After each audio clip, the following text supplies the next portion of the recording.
So I'm making this video to show you how I go into Adobe Photoshop and use it to combine my pencil drawings with my digital photographs. And this is one of my pencil drawings that I've scanned into the computer, and it's in Adobe Photoshop right here. This is the one I'll be using. And then I have this digital photograph that I copied and pasted onto an 8.5 by 11-inch format in Adobe Photoshop as well.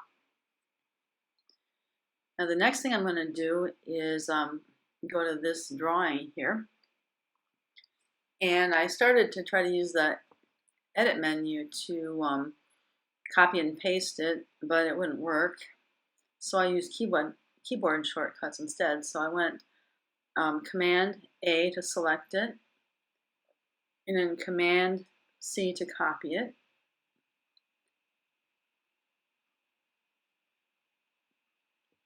And then I'll go over to the next document, and I'm going to go to Command V to paste it.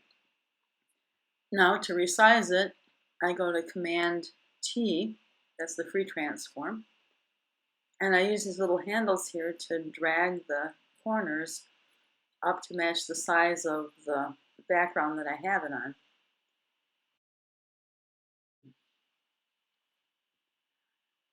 So and I can drag from the center as well as from the corners.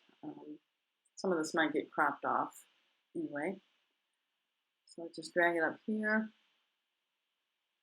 and then down here. And then I have to click on the check mark so that it stays that same size.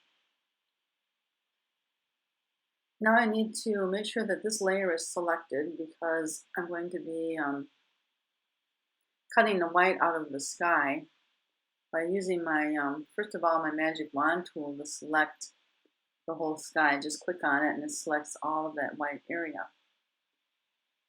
Now it's important to have the tolerance set. I have it set at about 8 here, but if I had it set higher, then if I clicked on that white sky, it would select all the other white that's in the picture, and I don't want it to do that.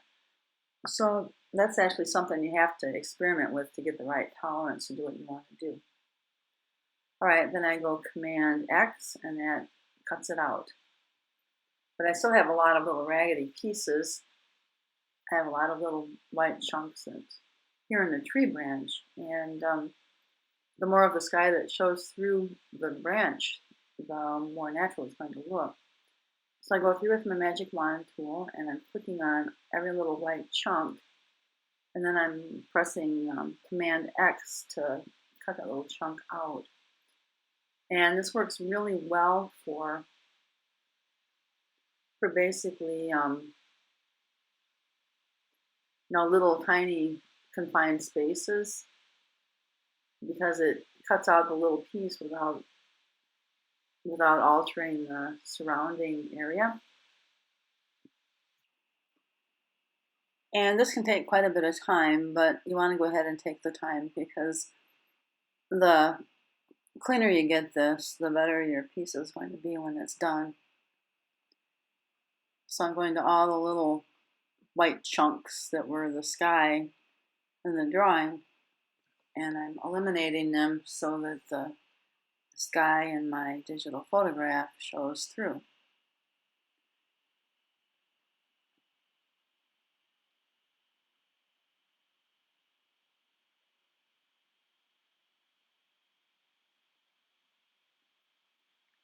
Okay, now I need to get rid of these little pieces too, and the best thing to do with that is my eraser tool.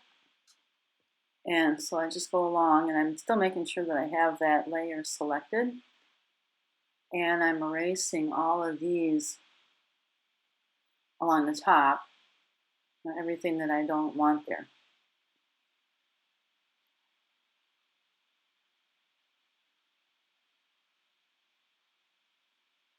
And anything else I can find that's a remnant that I don't want there either.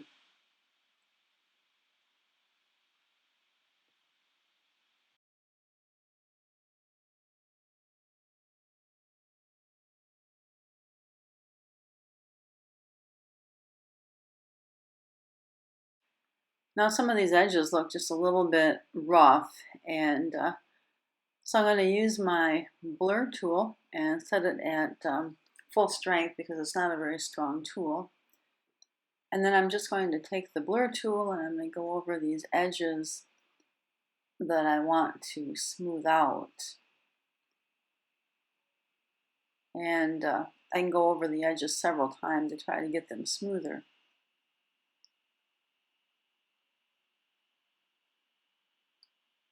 So that gives me the contrast between the two media that I like so much. But I want to add a little bit of color from the photograph. So I go up here and I go press the control button, and that brings out an eyedropper with my brush tool. Gives me the color from the sky. Make sure my opacity is set really transparent, that my brush is the size I want, and that the edges are diffused and not hard edges to get the effect that I want.